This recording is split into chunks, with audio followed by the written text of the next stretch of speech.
नमस्कार साथियों, आप सभी का बहुत बहुत स्वागत है हमारे YouTube प्लेटफॉर्म पे।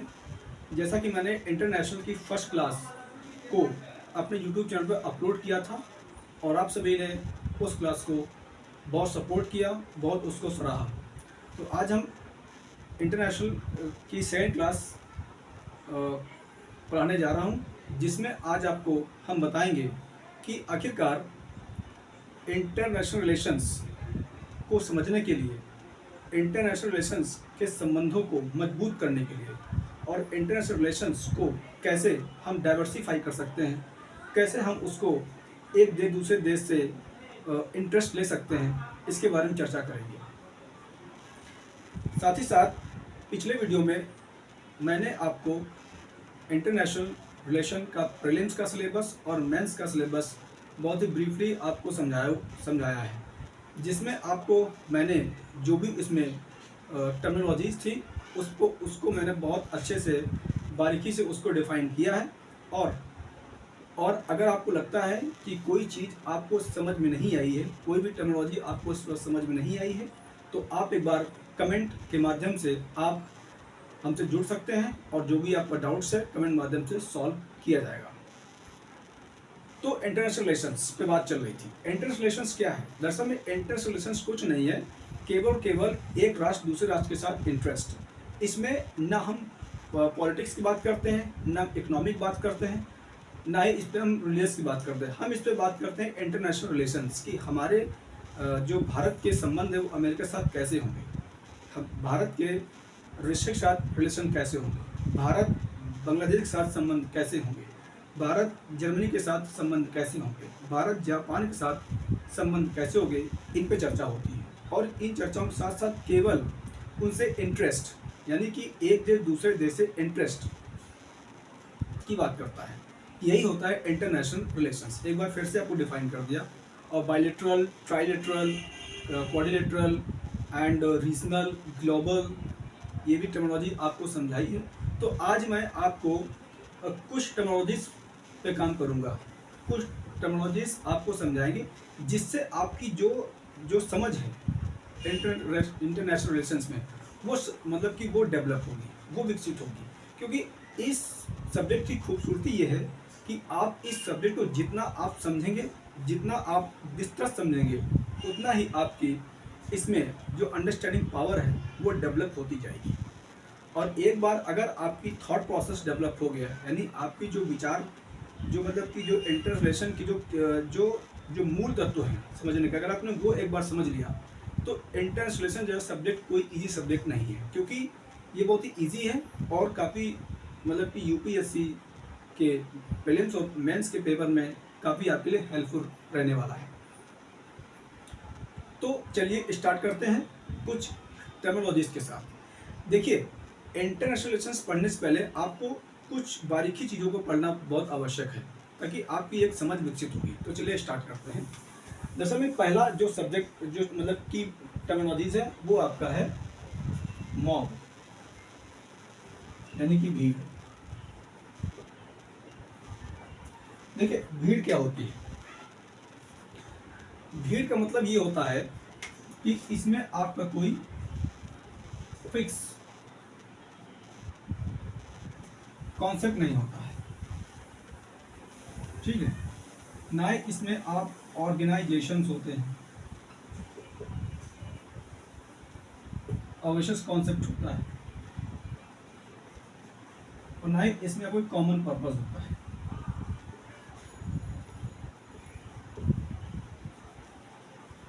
कॉमन पर्पस होता है,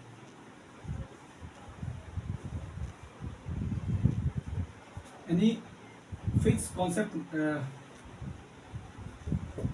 no fix concept, no organisations concept and no common purpose. मतलब इसमें कोई एक फिक्स कॉन्सेप्ट नहीं होता है, मतलब कि अवधारणा नहीं होती कि आपको, अभी मैं आपको एग्जांपल समझाऊंगा। प्लस इसमें आपका कोई एक संगठन की बात नहीं होती है, ठीक है, और ना ही इसमें आपका एक कॉमन यानी कि पर्पस होता है। देखिए, सपोज दैट मान लिया कि आप मार्केट जा रहे हैं, या आप ऑफिस जा रहे हैं, या आप कहीं पिकनिक जा रहे हैं, रास्ते में देखा कि आपका अचानक से कोई मित्र मिल गया, तो इसमें क्या आप मतलब कि कोई आपका कॉमन पर्पस था, कोई ऑर्गेनाइजेशन था कि वो मतलब आपका दोस्त मिल गया। आप अपने ऑफिस जा रहे हैं, रास्ते में देखा किसी का एक्सीडेंट हो गया, आप मतलब कि आप किसी मार्केट जा रहे हैं, वहाँ आपको किसी पॉलिटिशियन से मुलाकात हो गई। तो ये मतलब कि इसमें आपका कोई कॉमन पर्पस नहीं था, ना ही ऑर्गेनाइजेशन था, ना ही इसमें आपको फिक्स कॉन्सेप्ट था कि आपको फ्रेंड, आपको एक्सीडेंट होगा, आपको फ्रेंड मिलेगा, आपको किसी पॉलिटिशियन से मुलाकात होगी, या आपको किसी पोइट से मुलाकात होगी, या आपके टीचर से मुलाकात होगी। तो इसमें कोई क्या है, इसमें आपका कोई भीड़ में ये होता है कि इसमें आपका कोई मतलब साझा उद्देश्य नहीं होता है, ना ही इसमें कोई संगठन बनाने की बात होती है, ना ही इसमें कोई आपको कोई फिक्स यानी तयशुदा आपका कि इसमें कोई कार्यक्रम होता है, यानी कि कोई कॉन्सेप्ट होता है। इसके बाद आपका सब्जेक्ट आता है मतलब कि ग्रुप यानी समूह। समूह यानी ग्रुप। देखिए, ग्रुप में भी दो चीजें नहीं होती। पहली चीज आपकी फिक्स कॉन्सेप्ट नहीं होता है। दूसरा, इसमें ऑर्गेनाइजेशंस यानी ऑर्गेनाइजेशंस इसमें कॉन्सेप्ट नहीं होता है। लेकिन हाँ, इसमें आपका कॉमन पर्पस होता है।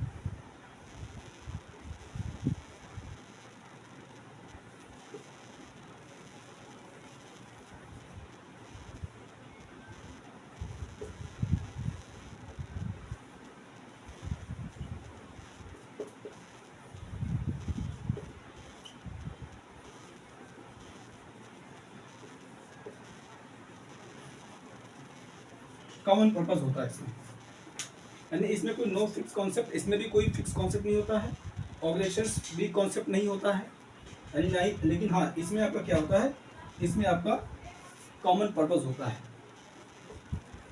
अब कॉमन पर्पस क्या होता है, सपोज मान लिया कि आपने 5 फ्रेंड ने डिसाइड किया कि आज हमको किसी पार्क में टहलने जाना है। तो इसमें आपका एक मतलब कि कॉमन पर्पस है कि हमें पार्क जाना है। जैसे आपके 5 फ्रेंड्स ये डिसाइड किया कि आज हमें कनॉट प्लेस जाना है, या आज हमें रेड फोर्ट जाना है, या आज हमें इंडिया गेट जाना है। तो इसमें क्या, इसमें आपका एक कॉमन पर्पस नज़र आ रहा है। या आपका फ्रेंड डिसाइड किया कि आज चलो मूवी देखने चलते हैं। तो इसमें आपका एक मतलब कॉमन पर्पस दिखता है कि हाँ, आपने मतलब कि आप मूवी देखने गए, आप सीपी गए, आपने शॉपिंग करने गए, अपने फ्रेंड के साथ में गए, आप रेड फोर्ट गए, आप इंडिया गेट गए, आप पार्क गए। तो इसमें एक आपका जो कॉमन पर्पस शो होता है कि हाँ, आप पार्क गए, या सीपी गए, या मूवी देखने गए। बट इसमें कोई फिक्स कॉन्सेप्ट नहीं होता है, ना ही इसमें आपका कोई ऑर्गेनाइजेशंस कॉन्सेप्ट होता है। बस इसमें एक जो खूबसूरती है वो ये है कि इसमें आपका कॉमन पर्पस होता है। लेकिन यही चीज़ें अगर तीनों चीज़ें अगर मिल जाए, यानी तीनों जो तीनों ये इसमें जो पॉइंट है अगर मिल जाए, तो इसे कहते हैं कम्युनिटी। अब इस पे भी आता हूँ।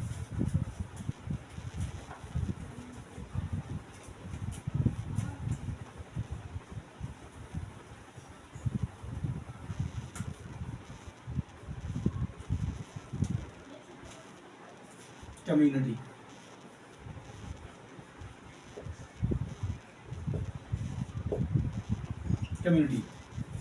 यानी कि समुदाय, यानी कि पहले आपका भीड़ यानी कि मॉब, दूसरा आपका ग्रुप यानी समूह, समूह के बाद आपका आता है कम्युनिटी। कम्युनिटी मतलब होता है समुदाय। समुदाय, अब समुदाय क्या होता है, इसमें होता है सर कि इसमें आपका फिक्स कॉन्सेप्ट होता है। सेकंड, आपका इसमें आपका ऑर्गेनाइजेशन भी कॉन्सेप्ट होता है,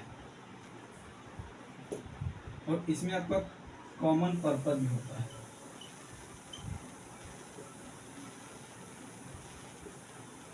इसमें कॉमन पर्पस भी होता है, और हाँ, इसमें आपको कंपटीशन भी होता है।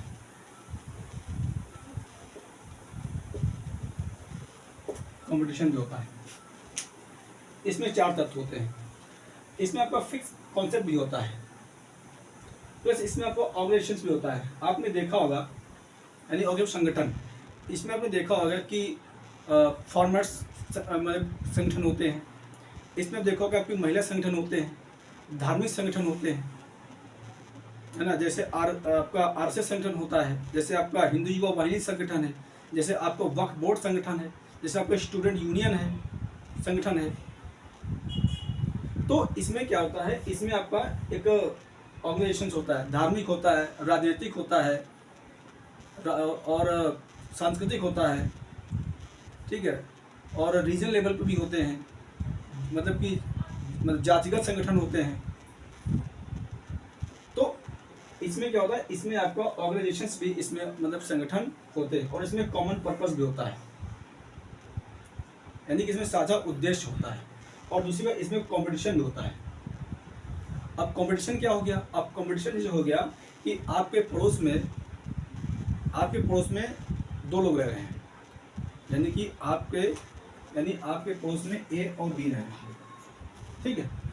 अब ए ने क्या किया कि इन्होंने 3 मंजिल का मकान बनवा लिया, 3 मंजिल मकान बनवा लिया। अब बी ने सोचा कि यार इसने 3 मंजिल मकान बनवा लिया, चलो हम 4 मंजिल का मकान बनवा लेते हैं। ये खुश नहीं हुआ इससे, यानी इसकी तरक्की से खुश नहीं हुआ। इसने कहा हम 4 मंजिल बनवाएंगे, और इसने कहा इसने 4 मंजिल मकान बनवा लिया, ठीक है। आपने देखा होगा दुर्गा पूजा में या आपने गणेश पूजा में देखा होगा आपने कि मतलब कि वहाँ क्या होता है, वहाँ एक होड़ लगी रहती है कि हम इससे बड़ा पंडाल लगवाएंगे, हम इससे गणेश जी की बड़ी मूर्ति लगवाएंगे, हम दुर्गा जी का बड़ा पंडाल लगवाएंगे, हम दुर्गा जी की इससे बड़ी मूर्ति लगवाएंगे। यानी कि सपोज मान लिया एक्स वाई है, ये दोनों पर्सन है, इन्होंने क्या किया, इन्होंने मतलब कि गणेश जी की मूर्ति लगवाई, और इन्होंने भी गणेश जी की मूर्ति लगवाई। अब इनका कहना है कि हम मूर्ति लगवाई 5 फीट की लगवाएंगे, लेकिन इन्होंने कहा नहीं हम 10 फीट की मूर्ति लगवाएंगे। वह दुर्गा पूजा बात कर, ये कहेंगे हम 10 फीट की मूर्ति लगवाएंगे, ये कह रहे हैं 15 फीट की मूर्ति लगवाएंगे। ये होता है कंपटीशन, यानी प्रतिस्पर्धा। और ये कहीं ना कहीं ये प्रतिस्पर्धा है, ये समाज के लिए, किसी देश के लिए, किसी राष्ट्र के लिए अच्छा नहीं होता है। प्रतिस्पर्धा, देखिए प्रतिस्पर्धा, आपको कंपटीशन करना है तो आप उस पॉजिटिव कीजिए। आप नकारात्मक मतलब कि कंपटीशन क्यों करते हैं। आप कोशिश कीजिए कि अगर इसने अगर 3 मंजिल मकान बनवाया है तो हम भी कोशिश करें 3 मंजिल का ही मकान बनवा लें। लेकिन आप 4 मंजिल का ही मकान क्यों बनवाना चाहते हैं। अगर इसका बच्चा अगर यूपी बोर्ड टॉप मार गया, और अगर आपका बच्चा मतलब यूपी बोर्ड नहीं मार पाया, तो आप कंपटीशन क्यों कर रहे हैं कि अगले साल इसको टॉप मरवाएंगे। तो कहीं के जो कंपटीशन होता है, ये कहीं के नकारात्मक, यानी कि नेगेटिव पॉइंट होता है। आप हालांकि आप कंपटीशन कहीं ना कहीं स्तर पर अच्छा भी होता है, जैसे इकोनॉमिकली आप कंपटीशन कीजिए, लेकिन कहीं ना कहीं ये नकारात्मक भी होता है। तो ये बात हो गई आपकी कम्युनिटी की। अब बात करते हैं, अब देखिए यही मैं आपको कुछ पॉइंट समझाना चाहूँगा। आप जो मैं समझाने जा रहा हूँ, हो सकता है आपकी मस्तिष्क का उल्लंघन हो जाए, लेकिन अगर एक बार आप इन चीज़ों को समझ गए तो यकीन मानिए इंटरनेशनल रिलेशंस आपसे बेटर कोई समझ नहीं सकता। इंटरनेशनल रिलेशंस आपकी खोपड़ी में एकदम फिक्स हो जाएगा। बस जो मैं आपको जितना समझाता चला जा रहा हूँ, आप उतना समझते जाइए। आपका international relations UPSC point of view से एकदम क्लियर कर दिया जाएगा। तो देखिए, ये आपका कम्युनिटी, अगर कम्युनिटी यानी कि अगर जो समुदाय है, ये मान लिया आपका लैंड है, कोई ये जमीन का पीस है, यानी पीस ऑफ लैंड, यानी कोई जमीन का टुकड़ा है। अब इसकी कम्युनिटी क्या हुई कि इसकी जो भावनाएं हैं इस जमीन से जुड़ जाए, यानी कि ये जो समुदाय है, अगर इसकी भावनाएं अगर इस जमीन के टुकड़े से जुड़ जाती हैं, तो इसे हम कहते हैं राष्ट्र। यानी कि नेशन कहते हैं। और सपोज मान लिया कि इस जमीन के टुकड़े पर कोई विदेशी आदमी, यानी कि सपोज मान लिया कि आपका घर है और आपके पापा हैं, और जो पापा हैं और जो आपकी मतलब जो आपकी फैमिली है, फादर मदर, आप यानी ब्रदर सिस्टर, उनकी जो भावनाएं हैं, यानी जो उनके जो इमोशंस हैं, इस ज़मीन से टच है, मतलब इस ज़मीन से जुड़ी हुई है। यानी आपका घर है, इस घर से जुड़ी हुई है। और कोई आपका रिलेटिव आ जाए या कोई पड़ोसी आ जाए, वो आपके इस घर पे कब्जा कर ले, आप इस घर पे कब्जा कर ले, तो आप क्या करेंगे? आप करेंगे हम इसको खदेड़ के भगा देंगे, यहाँ से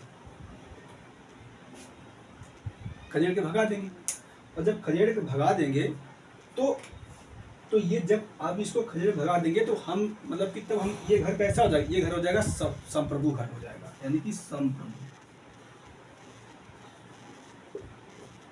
हो जाएगा। यानी कि उसके बाद जो आपके जो पेरेंट्स हैं वो इसके घर के जजमेंट हैं वो खुद ले सकते हैं। इस पर आपका कोई रिलेटिव या कोई पड़ोसी आपका जजमेंट नहीं ले सकता।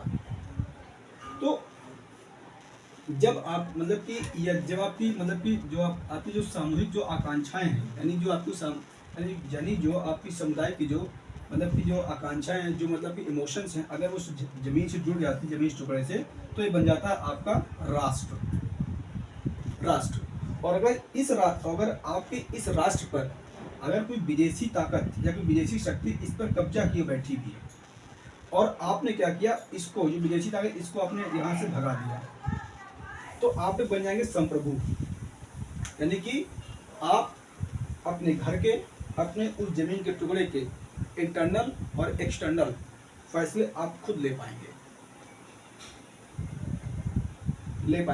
तब आप एक नया मतलब कि वर्ड निकलता है संप्रभु। संप्रभु का मतलब ये होता है कि आप अपने घर के जजमेंट खुद ले पाएंगे। कोई आपकी बाहरी शक्ति, कोई आपका बाहरी देश, कोई आपका बाहरी पड़ोसी या आपको कोई रिलेटिव इस पर जजमेंट लेने का अधिकार नहीं रखेगा। इस पर सिर्फ आपका अधिकार है, सिर्फ आप ही जजमेंट ले सकते हैं। जैसे 1947 के पहले क्या भारत संप्रभु था? नहीं था। लेकिन भारत की जो लोगों की जो मतलब की भावनाएं थी, वो हमारे जमीन जो हमारी लैंड है इससे जुड़ी हुई थी। क्या 1857 को रिवॉल्ट हुआ था, तो क्या उस समय क्या ये हमारा देश था, क्या राष्ट्र था? नहीं था, क्योंकि सब अपने अपने टुकड़े के लिए लड़ मर रहे थे।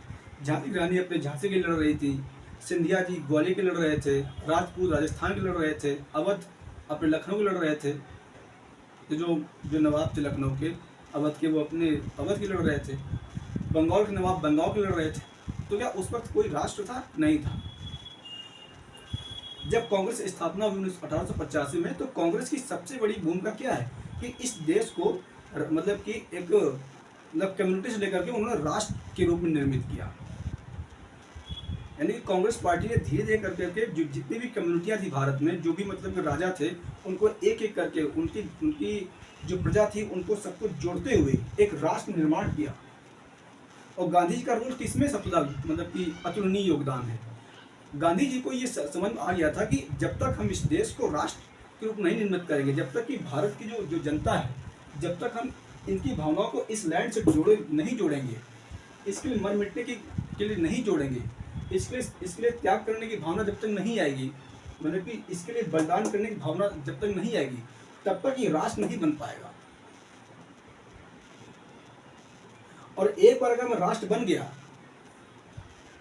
तब तो हम अंग्रेजों को खदेड़ देंगे, तब हम स्थापित करेंगे राज्य, यानी कि एक संप्रभु राष्ट्र बन जाएगा। और एक बार संप्रभु राष्ट्र बन गया तो फिर हमारा एक नया कॉन्सेप्ट आता है राज्य। ये कोई मध्य प्रदेश, यूपी, बिहार या बंगाल ये राज्य की बात नहीं कर रहे हैं, एक स्टेट, यानी एक पूरा भारत क्या पूरा स्टेट है। और जो भी इसके फैसले मतलब लिए जाएंगे वो हमारी सरकार लेगी, यानी भारत सरकार। हम भारत सरकार डिसाइड करेगी कि हमारे इस रिश्ते किससे अच्छे रहेंगे, किससे अच्छे नहीं रहेंगे। हम डिसाइड करेंगे अमेरिका का बिजनेस भारत में होगा या नहीं होगा। भारत सरकार डिसाइड करेगी कि भारत रशिया के संबंध, भारत के रशिया के जो भी डिफेंस डील है वो कैसे होंगे। यानी कहने का मतलब ये है कि भारत सरकार के ऊपर कोई भी शक्ति नहीं होगी। अगर कोई बाहरी शक्ति अगर कोई भारत सरकार के जजमेंट पे इंटरफेयर करती है तो भारत सरकार उसको सर से नकार सकती है। भारत सरकार उस जजमेंट को मतलब डिनाई कर सकती है और उस सरकार से रिक्वेस्ट करता है कि आप हमारे इंटरनल और एक्सटर्नल जजमेंट में डिफेंड मतलब कि आप इंटरफेयर ना की। जैसे जब Donald Trump president of America था तो उसने कोशिश की थी कि भारत के जजमेंट को मतलब अमेरिका के फेवर में मतलब कि जजमेंट दिए जाए, लेकिन ऐसा तो हुआ नहीं। हमारी सरकार ने डिनाई कर दिया डोनाल्ड ट्रंप के इस जजमेंट को, इस पॉलिसी को।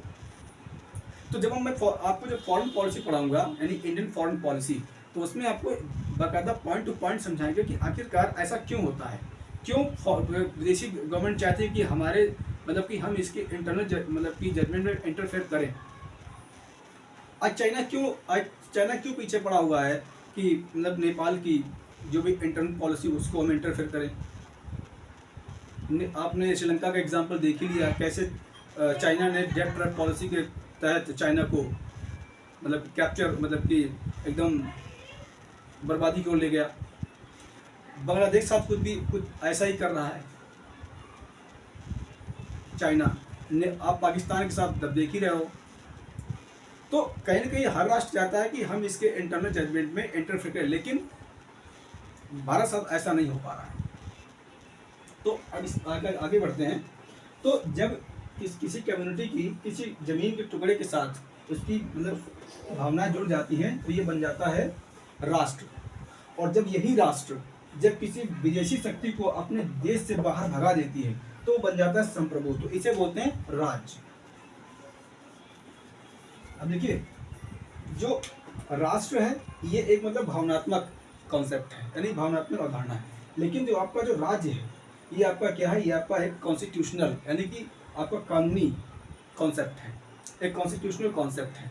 जैसे आपने देखा होगा जब राजा महाराजा हुआ करते थे, अगर उनके घर में लड़का पैदा होता था तो कहते थे इसको आधा राज दे दो हमारा, यानी कि वो राजा थे उस भूमि के किंग थे, यानी उस भूमि के स्वामी थे, मालिक थे। तो वही कॉन्सेप्ट है कि राज्य।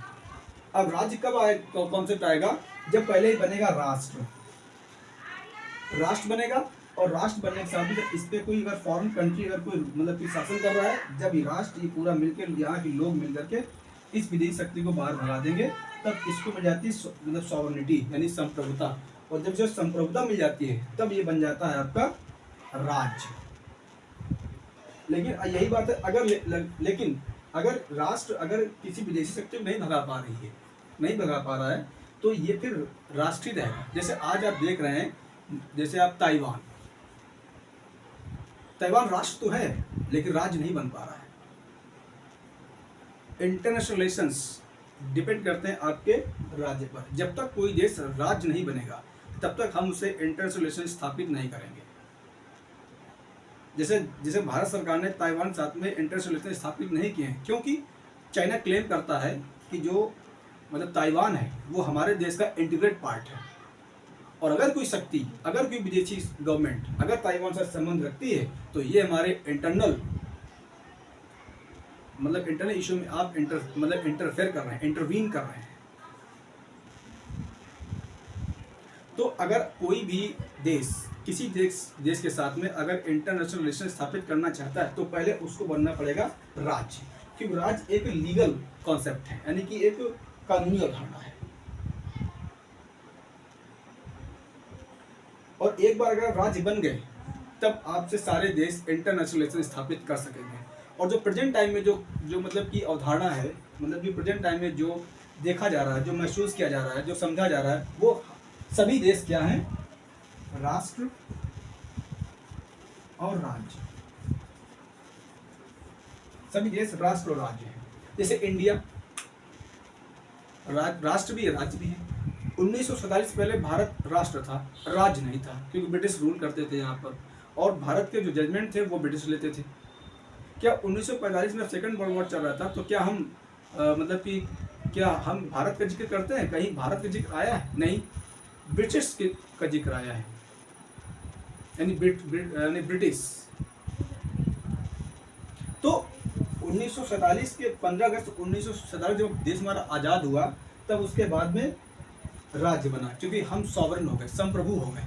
हमने सरकार चुनी, सरकार चुनने के बाद में सरकार ने हमारे वेलफेयर के लिए विदेश मतलब कि पड़ोसी देशों से और मतलब बाहरी देशों से संबंध स्थापित किए। तो जब तक आपको इंटरनेशनल रिलेशन समझना है तो पहले आपको राष्ट्र और राज्य समझना पड़ेगा कि राष्ट्र क्या और राज्य क्या है। तो आई होप जितना मैंने आपको अभी तक पढ़ा दिया है, शायद आपको एक एक मतलब कि पॉइंट एक एक चीज़ क्लियर हो गई। अगर फिर भी आपको कोई प्रॉब्लम है, आप नहीं समझ पा रहे हैं, तो आप कमेंट कीजिए हमारे चैनल पे। आपको यानी आपका जो भी डाउट है वो क्लियर किया जाएगा। तो ये आपका हो गया मतलब कि कैसे पहले मतलब कि मॉब बनता है, मतलब कि मॉब मतलब भीड़, तो उसके कैसे फिर ग्रुप बनते हैं, उसके बाद कैसे भी कम्युनिटी बनती है, कम्युनिटी से कैसे भी राष्ट्र बनता है, और राष्ट्र कैसे भी राज्य बनता है, और राष्ट्र राज्य से फिर कैसे राष्ट्र राज्य बनता है। आई होप आपको इतनी चीज़ समझ में आ गई होगी। तो अब नेक्स्ट आपको जस्ट मिनट,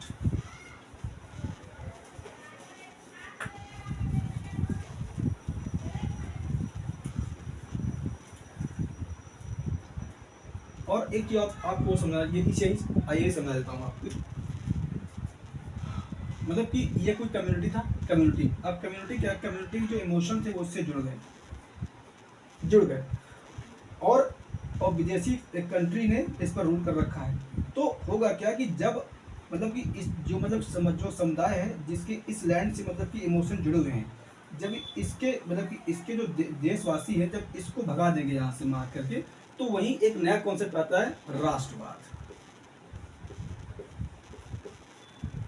राष्ट्रवाद यानी कि राष्ट्रवाद। देखिए 1947 के पहले जो हमारा भारत था वो राष्ट्र था। हम क्यों कह रहे थे बार बार कि हमारा देश छोड़ो, हम क्यों ब्रिटिश से ये डिमांड कर रहे थे कि हमारे देश को छोड़ो और हम इस टुकड़े के यानी इस जमीन के फैसले हम लेंगे, आप नहीं लेंगे। क्यों बार बार मतलब कि ब्रिटिश से रिक्वेस्ट कर रहे थे, कैसे ब्रिटिश कैसे हम कह रहे थे इनको भगाना ही पड़ेगा, और जब तक भागेंगे तब तक हम अपने खुद फैसले नहीं लेंगे। क्यों ब्रिटिश हमारा शोषण कर रहे थे, क्यों ब्रिटिश बार बार भारत की इकोनॉमी को एक्सप्लॉयटेशन कर रहे थे, भारत के सांस्कृतिक मतलब धरोहर को बर्बाद नष्ट कर रहे थे, भारत की सोशल स्ट्रक्चर था उसमें कैसे वो इंटरफेयर कर रहे थे, कैसे कर रहे थे। तो जो पहले जो मतलब कि जो 1885 से लेकर या 1857 से लेकर के 1947 तक जो भी हमारे देश के वीर सपूतों ने आज़ादी के लिए, स्वतंत्रता के लिए संघर्ष किया, बलिदान दिया, वो भी कहने की राष्ट्रवाद था। यानी कि जब कोई मतलब कि जब कोई सामूहिक चेतना, ठीक है, या किसी देश में जब कोई सामूहिक चेतना किसी राजनीतिक संघर्ष में लिप्त हो जाती है तो उसे कहते हैं राष्ट्रवाद यानी कि नेशनलिज्म। तो जो हमारा 1947 पहले जो हमारा जो देश के जो लोग थे, जो भी हमारे वीर जवान थे, वीर सपूत थे, जो हमारे सेनानी थे, जो हमारे मतलब कि हीरो थे इंडिया इंडिपेंडेंस मूवमेंट के, वो क्या कर रहे थे, वो यही डिमांड कर रहे थे कि जब तक हम अंग्रेजों को भगाएंगे नहीं, जब तक इनको देश से खदेड़ेंगे नहीं, जब तक इनको मारपीट के यहाँ से निकालेंगे नहीं, तब तक हम अपना जजमेंट नहीं ले सकते हैं, खुद फैसले नहीं ले सकते। इसीलिए तो हमारे मतलब कि जो हमारे मतलब नेता थे, पॉलिटिशियन थे, जो भी हमारे फ्रीडम फाइटर्स थे, जिनमें गांधी जी, सुभाष चंद्र बोस जी और भगत सिंह जी, शहीद भगत सिंह, शहीद चंद्रशेखर आज़ाद जी, इनका क्यों रोल बड़ा है भारत में? क्योंकि ये बार बार डिमांड कर रहे थे कि अगर ये मतलब अहिंसा से, तो हिंसा से भागेंगे, लेकिन इनको भगा के ही दम लेंगे, इनको भगा के ही रहेंगे हम। क्यों गांधी जी को मतलब कि राष्ट्रपिता कहा जाता है? क्योंकि उन्होंने राष्ट्र, इस देश, इस मतलब कि जो लोग बिखरे हुए थे, हमारा देश जो बिखरा हुआ था, उनको एक करने का काम किया गांधी जी ने। आज दुख होता है कि लोग उनको बताओ अपशब्द सुनाते हैं, उनके मतलब कि उनके चित्र पर, यहाँ तक कि नाना प्रकार के क्या कहते हैं कि स्याही फेंकी जाती है, उन पर कीचड़ फेंका जाता है, उनके प्रतिमा पे। लोग उनको मतलब कि अभद्र भाषा का यूज़ करते हैं, उन पर कमेंट कसते हैं। तो जब मैं आपको राष्ट्रवाद समझाऊंगा, अभी इसके बाद आपको राष्ट्र समझाऊंगा, फिर राज्य भी समझाऊंगा, उसके बाद फिर आपको मैं राष्ट्रवाद समझाऊंगा। राष्ट्रवाद नेगेटिव है, एग्रेसिव नेशनलिज्म क्या होता है, प्लस पॉजिटिव नेशनलिज्म क्या होता है, इस पर भी बात करेंगे। तो शायद आपको समझा दो राष्ट्रवाद क्या होता है। यानी राष्ट्रवाद का जब कोई मतलब कि ये हमारे समुदाय है, इन्होंने क्या किया, इनकी जो मतलब की भावनाएं थी वो इस जमीन से जुड़ी, और यहाँ पर एक फॉरेन कंट्री पहले से ही कब्जा किए बैठी है, और जब मतलब इस देश के लोगों ने इसको भगा दिया यहाँ से, ठीक है, तो ये बन गया संप्रभु हो गया। तब क्या बन गया, तो यही से आपका जन्म होता है राष्ट्रवाद का। ठीक है, तो अभी मैं आगे आपको राष्ट्रवाद समझाऊंगा, बहुत विस्तार समझाऊंगा राष्ट्रवाद क्या होता है।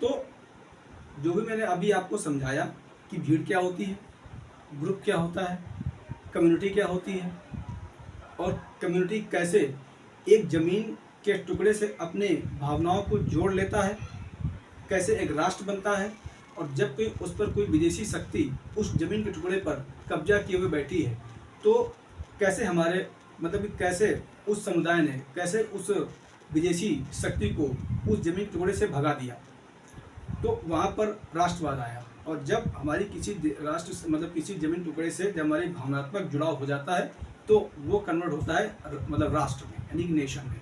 और जब हम किसी विदेशी शक्ति को वहाँ से भगा देते हैं तो राष्ट्रवाद हो गया, और जब वो विदेशी शक्ति भाग जाती है तो वो देश बन जाता है संप्रभु।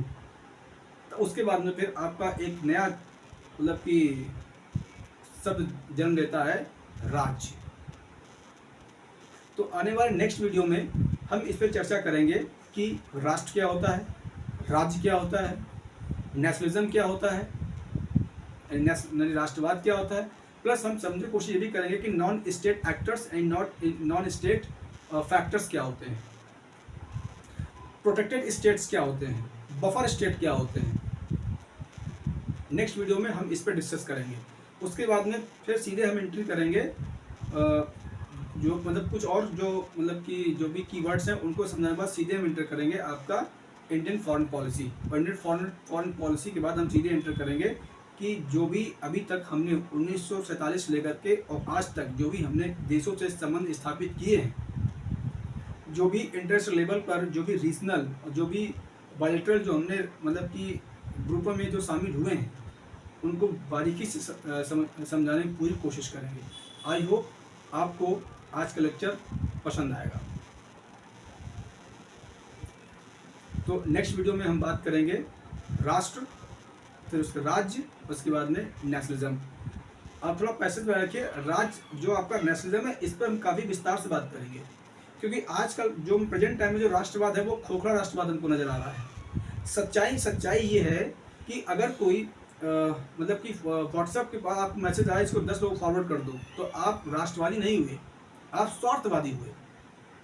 सच्चा राष्ट्रवाद क्या होता है, आने वाले वीडियो में आपको क्लियर बताऊंगा कि आखिर सच्चा राष्ट्रवाद क्या होता है, यानी कि सकारात्मक राष्ट्रवाद मतलब कि राष्ट्रवाद क्या होता है और नकारात्मक राष्ट्रवाद क्या होता है, यानी पॉजिटिव नेशनलिज्म क्या होता है एंड नेगेटिव नेशनलिज्म क्या होता है। तो इसमें हम विस्तार चर्चा करेंगे। तो इस वीडियो को आप जरूर देखिए, आपको पसंद आएगा। और एक बात, आप हमारे चैनल को सब्सक्राइब करते रहिए और देखते रहिए, और कमेंट कीजिए और शेयर करते रहिए। आपका बहुत बहुत धन्यवाद। जय हिंद, जय भारत।